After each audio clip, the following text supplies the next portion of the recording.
Üçparçalık haqida qilsatki, birinchi ayol Baturning kimligini bilamsiz. Hamda bu ayol Batur hatto Jovyun Veyyenlar bilan necha marta tutishib, yengilib qolmagan, o'lib ketmagan. Mandaq bir katta ayol Batur tangdoshsiz Sohib Jamoldan yana birisi bor Üçparçalık haqida qilsada. Hamda kitobni o'qib baqqanlar biladi. Uningdan sirt hamda bu ko'n Üçparçalık haqida qilsada chiqadi. Yengisi chiqmaydi. Undasa bu ayol Batur zodi kim? Bu qanchalik Batur? Buni qiziqadigan do'stlar, meni Gwanjo qilib, men ajrimga bir tal yaxshi yurganlarni bir bitib, mazmunning davomini anglaylar. Endi yangi Üçparçalık haqida qilsada suratga elinmagan, mush asar bir qaltis mazmun Jugulyanning Minxuni 7 qitim tutib, 7 qitim qo'yib beribdi. Bu ko'n Üçparçalık haqida qilsada chiqadi.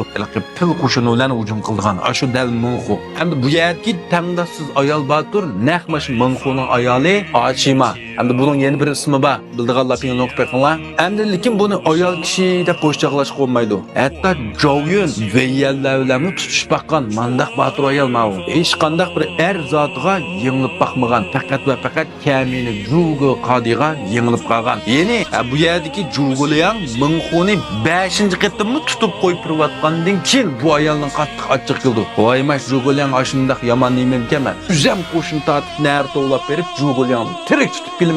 Podshoyim, voy omaq eri Minxuga mushundaq deydi. Shuning bilan bu vaqtimizda shu bilan Jugolyan bilan bu Minxuniki jingi yana boshlandi. Endi bu ayol Batur o'ttirg'i nar tortib chiqdi. Shuning bilan shu qo'shinlarning sonlig'ining birisi bo'lgan Jangyi degan sonlig'ini o'ttirg'i chiqdi. Lekin bu ayol Batur bilan bir 2-3 marta urishmaylar bu yengilib 6-chi qilib ketdi. Buni tirik tutib oldi.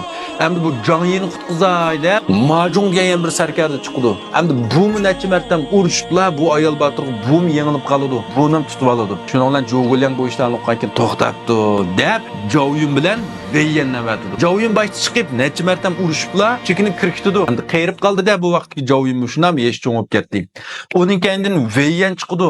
Veyyen chiqib necha marta urishib qochdi. Bu ayol Batur qo'g'laydi. Qocha qo'g'la. Bosh vaqtida his qildinglar-ku, amaliyotda bu Jugo Kongmingning bir tadbiri, bir taktikasi. Bu qashdan yengilib qoldi. Bu tiko'ga dastivatdi deb qo'ymizmi? Shundan bu mangandan keyin ma'lum bir jilg'ir kelgan vaqtda böktirim uchrab, bu ayol Baturni tirik tutib oldi Jugolyan. Tirik tutib olgan bu ayolni shundoq ochchiq keluvdan qo'rqdi hamda qanday qilamni o'ltiryapman deganda Jugolyan mehribonlik, hurmat bilan bu ayolni bo'shdi va tepal qo'l tutib bog'lab qo'yib turibdi, hurmat qilib silliq sipoylik bilan gap qilib buni maqtab bu qilib qo'yib turibdi. Hamda buni qo'yib turibdi, ishki sanğunga almashtirmoqchi bo'ladi. Minxu albatta ma'qul deydi-da, o'zining bundoq omroq Batur ayolini keldigan tursa, shunlar bu ishki sanğunga tegishdi. Bundan keyin Minxu hamda yeni qoyilmay, pil qo'shinini boshlab kelib yeni hujum qildi, zo'r qo'shin bilan bostirib keldi. Bularning hammasi Jugolyan tarmar qilyapti.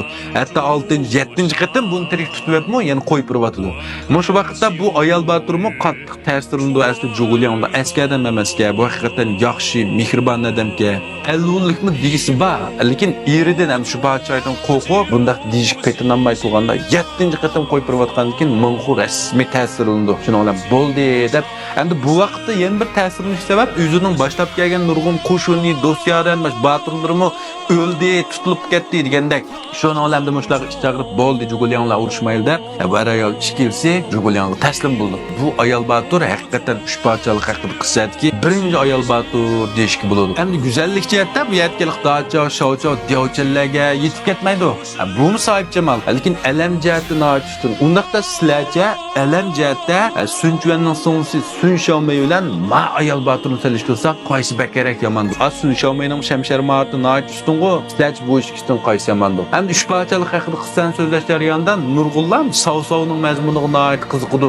Ba'zilarda anglamabdi, hozircha anglab baxmaganlarmi bor. Shuning uchun bugungi mazmunning oxirida Savsovning yeshimi, Savsovning butkul bir hayotini tunishtirib, Üçparçalık haqida qilsaning yeshimi altidagi muhim bir mazmunni astid qaytunjda yovlanmaga esib qo'ydim. Yoqtirdigan do'stlar, mash mazmunni setib olib anglab baxsanglar bo'ladi. Rahmat.